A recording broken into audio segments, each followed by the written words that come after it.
നമ്മൾ ഈ ദിവസം ചർച്ച ചെയ്ത പ്രധാനപ്പെട്ട സംഭവങ്ങളിൽ ഒന്ന് പറഞ്ഞുകൊണ്ട് തുടങ്ങുകയാണ് നമ്മുടെ ഈവനിംഗ് മലയാളം. ഒരുപാട് നീണ്ട അനിശ്ചിതത്വങ്ങൾക്കൊടുവിൽ രമേശ് ചെന്നിത്തല വി.ഡി. സതീശൻ മന്ത്രിസഭയിൽ ആഭ്യന്തരമന്ത്രിയാകും. വി.ഡി. സതീശനുമായുള്ള കൂടിക്കാഴ്ചയ്ക്ക് പിന്നാലെയാണ് ചെന്നിത്തലയുടെ പരിഭവമൊഴിഞ്ഞത്. എന്നാൽ തനിക്കൊപ്പം നിൽക്കുന്നവരെ പരിഗണിക്കണം എന്ന ആവശ്യത്തിൽ ഉറച്ചു നിൽക്കുകയാണ് ചെന്നിത്തല. ഉമ്മൻചാണ്ടി സർക്കാരിൽ അവസാന 2.5 വർഷം ആഭ്യന്തരമന്ത്രിയായിരുന്ന രമേശ് ചെന്നിത്തല 10 വർഷങ്ങൾക്ക് ശേഷം അധികാരത്തിൽ വന്ന UDF സർക്കാരിലും അതേ വകുപ്പ് കൈകാര്യം ചെയ്യുകയാണ്. ആഭ്യന്തരത്തിനു പുറമെ വിജിലൻസും രമേശ് ചെന്നിത്തലയ്ക്കാണ്.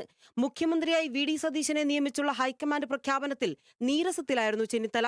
ആഭ്യന്തരം കൂടി മുഖ്യമന്ത്രി കൈവശം വയ്ക്കുമെന്ന സൂചനകൾ വന്നതോടെ മന്ത്രിസഭയിലേക്കില്ലെന്ന നിലപാടിലായി.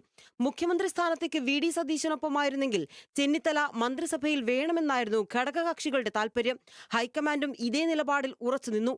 രമേശ് ചെന്നിത്തല ആഗ്രഹിക്കുന്നത് പട്ടികയിലുണ്ടാകുമെന്ന് കെ.സി. വേണുഗോപാലും നിലപാടെടുത്തു. രമേശ് ചെന്നിത്തലയെ പോലെ ഏറ്റവും ഉന്നതനായിട്ടുള്ളൊരു കോൺഗ്രസ് നേതാവ്, ഞങ്ങളെല്ലാം രസത്തിൽ രാഷ്ട്രീയം കൊണ്ടുവരുന്നതിൽ പങ്കുവച്ച ആളാണ് ഈ പദവികളിലേക്ക്. അപ്പോൾ അതുകൊണ്ട് അദ്ദേഹത്തിൻ്റെ വാക്കുകൾക്ക് പാർട്ടിയിൽ വിലയുണ്ടാവും, സംശയം വേണ്ട. അതിനകത്തൊരു സംശയം വേണ്ട. ഞങ്ങളെല്ലാം ഒന്നിച്ചിരുന്നിട്ടല്ലേ മുന്നോട്ട് പോകുള്ളൂ. അതിനകത്ത് എല്ലാവരെയും സന്തോഷമാക്കിയിട്ട് പാർട്ടി ലീഡർഷിപ്പ് തീരുമാനമെടുക്കും. ഒടുവിൽ വി.ഡി. സതീശൻ ചെന്നിത്തലയെ കണ്ടതിന് പിന്നാലെ മഞ്ഞുരുക്കം. ഞാൻ എന്നും ഒരു കോൺഗ്രസ്സുകാരൻ തന്നെയല്ലേ. അപ്പം എന്നും കോൺഗ്രസിൻ്റെയോടൊപ്പം അല്ലെ കോൺഗ്രസ് പറയുന്ന കാര്യങ്ങൾ അതേപോലെ ചെയ്യുന്ന ഒരാളാണ്. I am always a true congressman. അത് മാത്രമേ എനിക്ക് പറയാം. തനിക്കൊപ്പം നിൽക്കുന്ന 2 MLA-മാർക്ക് മന്ത്രിസ്ഥാനവും ജോസഫ് വാഴയ്ക്കനെ KPCC പ്രസിഡന്റ് ആക്കണമെന്നും ചെന്നിത്തല ആവശ്യപ്പെടുന്നുണ്ട്. അൻവർ സാദത്ത്, IC ബാലകൃഷ്ണൻ എന്നിവരെയാണ് മന്ത്രിസ്ഥാനത്തേക്ക് ചെന്നിത്തല നിർദ്ദേശിക്കുന്നത്.